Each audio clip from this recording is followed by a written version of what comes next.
Hey guys, welcome to my video today. I know it's been a while since I posted here and I wanted to let you know what's been going on with me. So I'll touch on everything in this video, but I'm not going to bury the lead here. I discovered 4 months ago that I'd been living my entire life with a condition called hip dysplasia, and that due to the deterioration from the condition in my hips, I needed to get both of my hips replaced. More on exactly what hip dysplasia is in a minute. So the setup to the main story is I've had this undiagnosed hip pain for 25 years. That's half my life, okay? So I went to the doctor about my hip pain back then.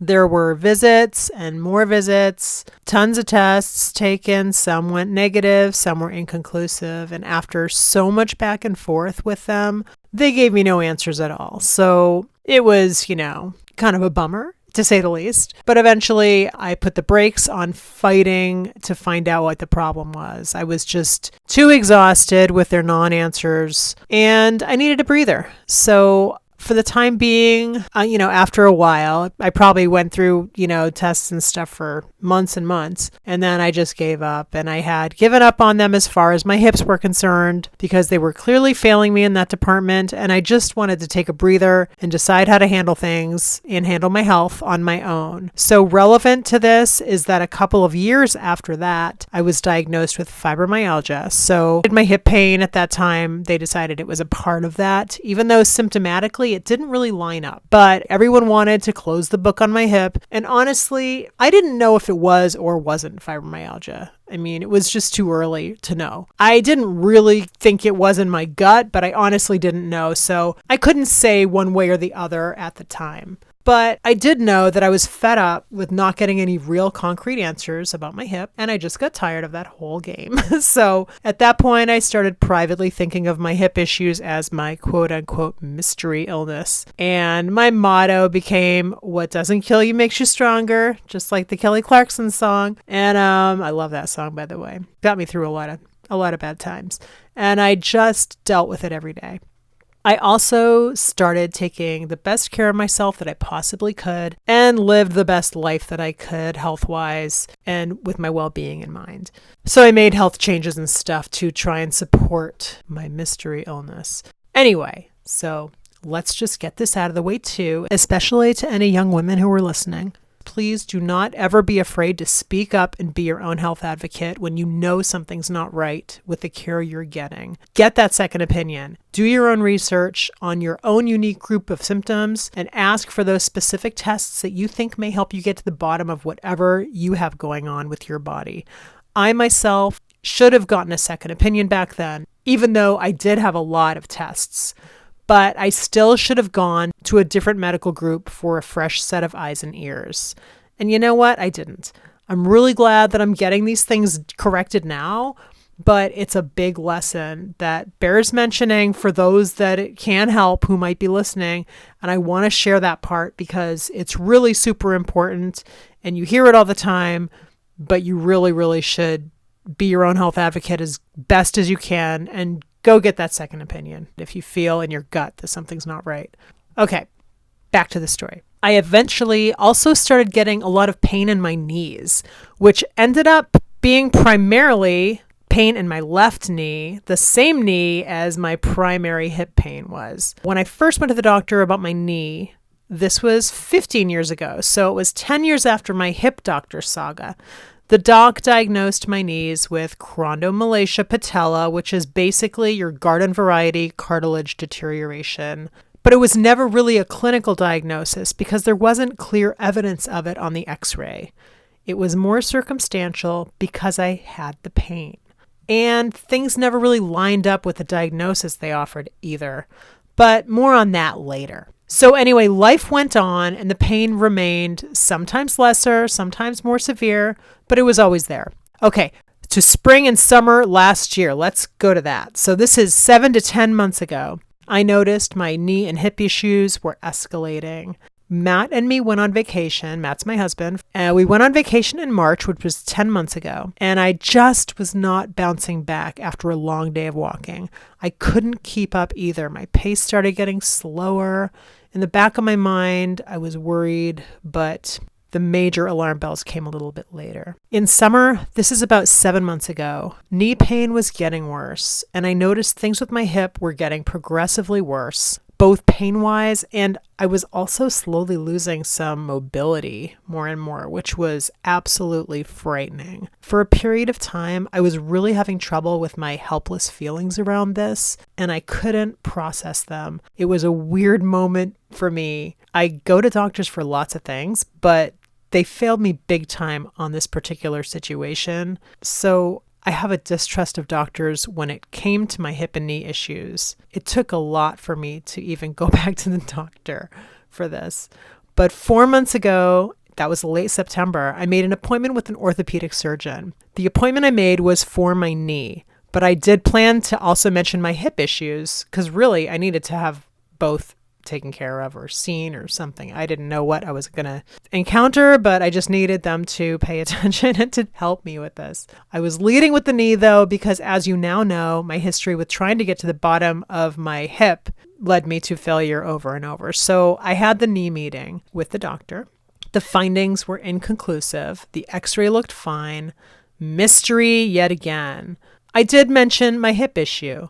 Both the hip and the knee on the left side were severe, and it was the same side of my body. The good news is the doctor, he totally listened to me. It was all computing. I was like, this is good. I don't know what's going on, but I feel like I'm in good hands. So after we talked mostly about my knee, a little bit about my hip and how they connected, it was time for me to go, so I left. So I walked down the hall to leave, but something inside me stopped me, and I turned around because I needed to have a last word with him. I needed to emphasize the seriousness of the hip situation and ask if we could start some sort of a plan today, even if that's just making another appointment. So I went back to his office and I mentioned that my hip was really a big deal, and could I make an appointment with him for my hip before I leave today? He said yes. And by the way, while you're here, why don't you go now and get the hip x-ray and then come back to my office? I was like, yes. So I did. When I came back, he called me to his office. Looking at the x-ray on his monitor, he said, "Did you ever have any trouble with your hips when you were a child?" It was one of those moments I don't think I will ever forget. I said no, but I was deep in suspense, and he could not get the words out quickly enough for me. I was like, what do you see in there? You know, it was just that moment where I just couldn't believe what I was about to hear. He looked at the x-ray and showed me that I have congenital hip dysplasia and that I would need to have both of my hips replaced. My mind was totally blown. Okay, so what is hip dysplasia? It's a condition where your hip sockets are way too shallow for the joints they're supposed to be covering. Congenital means I was born with it. So I've had this condition undiagnosed my entire life. Because mine was never caught earlier and other therapies and treatments were never an option for me, the wear and tear over the years of my joints not fitting with severe arthritis, I have a big bone spur, and it just became a big mess in there. So my hip deterioration level was classified as moderate to severe. This meant there was no option for alternative care, there's no plan B, and surgery was a now rather than a later scenario because things were getting bad. This was really wild. But after the initial shock, it totally made sense to me that this was the cause given my past history. So this doc is primarily a knee guy, and he referred me to a hip specialist surgeon that works in the same office. I met with him, and from there, it was all systems go. By the way, in the more recent past, when I've needed a specialist, I've done tons of research and found the best doc I could and the best therapy I could get. For instance, I had a herniated disc in my back, and I did a ton of research to get the best care I could. Back then, I found a doc at the best spine hospital in my city, and I went to her. And when it came time for the physical therapy, I went to the physical therapist recommended by her. But this time, I didn't have to work for it. I got a great surgeon from the get-go who also works out of the same hospital that my spine doctor did, which happens to be the best joint and spine hospital in my city and one of the best in the country. And it really was just serendipity that I got really lucky. So this time I didn't have to do all that work. And that was a gift that was handed to me. Here, Kathy, this is for all the pain and suffering of the past 25 years. Gift from the universe. Thank you. I'll take it. Almost 2 months after the initial appointment with a surprise diagnosis, I had my first total hip replacement surgery on the left hip. I'm recording this now 8 weeks later. I'm now walking without crutches or a cane. I'm doing stairs. I'm doing physical therapy, and I'm now on some weighted exercises too. So I'm well on my way with everything, and I feel like I have a new lease on life. Honestly, it is incredible knowing where I came from to how I am today. In terms of discomfort, I still have some discomfort in my hip, but now it's mainly from a very, very tight hip flexor, which is very common with this recovery. I do exercises and stretches every day to help, and it's slowly improving. I also have some discomfort from scar tissue inside my leg and hip. I'm confident that this is going to decrease as I get stronger, and also with regular massage. I also have some numbness, which may or may not resolve completely, but I can live with it. My knee pain did not go away magically when my hip was corrected. It still hurt constantly. I've been doing physical therapy daily since my release from the hospital, plus 2 times a week I had a physical therapist visit me in my home and do physical therapy with me and redo my program every time. But the knee pain still continued. My knee did start to turn a corner right around week 6, which is right after I started outpatient physical therapy. So by the time my knee started resolving, I had already been doing solid physical therapy for 4 weeks. Or 5 weeks, maybe. The knee pain is much, much better now. It may never go away completely, and some days are better than others, but on the daily, it is generally 80% better than it used to be. And some days, my knee barely hurts at all. My second operation will happen in the not too distant future. It will happen this year. I now understand what I'm going to be in for, which is really comforting, and I can go into this one with knowledge and confidence. I'm all set up in terms of living space during recovery. I have great care at home. Matt is absolutely amazing. And my knee on my right side is not in the same pain situation as the pain on my left knee was. So I now know going in that it should be overall a lot less painful too. As for my biz, I ended up putting it on hold at the busiest time of the year. I know that sounds nuts, because a big chunk of my business is retail and wholesale. But when I discovered that I had hip dysplasia, fixing that was instantly the most important thing. Once I knew what the problem was and that there was help for this, it needed to be taken care of immediately. So the timeline, while it wasn't perfect, ultimately didn't matter in the end. I did it when I found out, and I'm glad I did.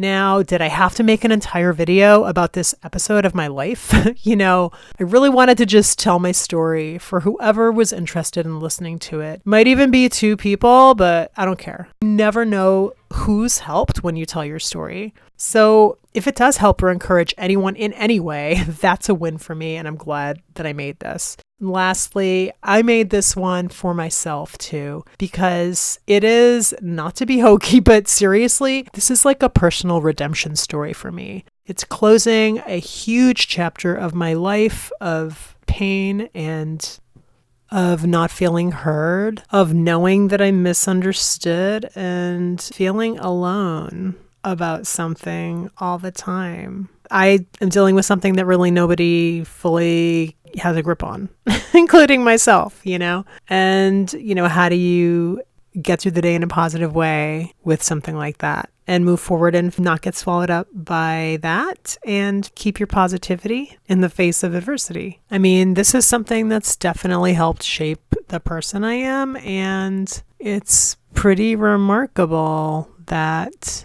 I have an answer now to what was going on with me. I don't have regrets because I like myself and I'm proud of myself. So I can't really regret anything, but it's all very interesting, and it's making me reflect a lot on life. I wanted to cap this whole experience for myself because it's a big, big deal. And I'm at the point where I can actually reflect on it a little bit now. I've experienced some major recovery in the past 8 weeks. I've been seeing gains since the beginning of recovery, which have not stopped. I'm through the worst of the first part of this journey, and now I can reflect on it a little bit and see the forest through the trees. And it's funny because when you're going through a challenge in your life and you're really knee or waist deep in it, you know that down the road you'll be at the point where you can see things a little clearer, a little more big picture. But when you're in the middle of it, you know that the time is not then. So you can see into the future and think someday I'm going to look back at this and feel a certain way. But when you're in it, it's hard. And you know that the only way out is through. And through is a lot of work. It's good work. It's hard work, but it's work. So being through the thickest part is such a triumph for me. Now I still have another hip to go. But I know that when I do get my second hip done, I know more or less what to expect. I know how to plan and prepare for it. I know where my weak spots are with this one, with my body and mentally. I know where I'm going to need to push a little more, and I know what to look out for. I know it will get better, and I will be 100%, and that is an amazing feeling. And I know that I'm so capable of doing this recovery thing with true excellence now. So I'm just so grateful that I discovered the truth behind my former mystery illness. So that's the scoop on everything, on where I've been, on why both my retail and wholesale shops were closed, about what's up with my health, and about how I'm doing now. I'm doing great, and I'm really excited for the future. Before I went silent for a couple months, I was working on some content I planned on putting into a course about print on demand for artists. If you're interested in an update on that, I'm going to have a video with an update on that soon. When that goes live, which will be after this one, I'll put it up in the little eye at the top right of this video if you're on YouTube, so you can find it easily. And if you're not on YouTube or otherwise can't see that, I'll also put a link in the description in case you're watching on a device that doesn't allow you to click through directly from the video. For this speed draw, the materials are linked in the description, along with all my socials, so please do find me on Instagram, Twitter, and Facebook, and say hi. That's it for this one. If you've made it this far, thank you so much for listening to my story and for caring about my story and for caring about how I'm doing. Thank you so much, and I will see you in the next video. I'll talk to you soon. Bye-bye.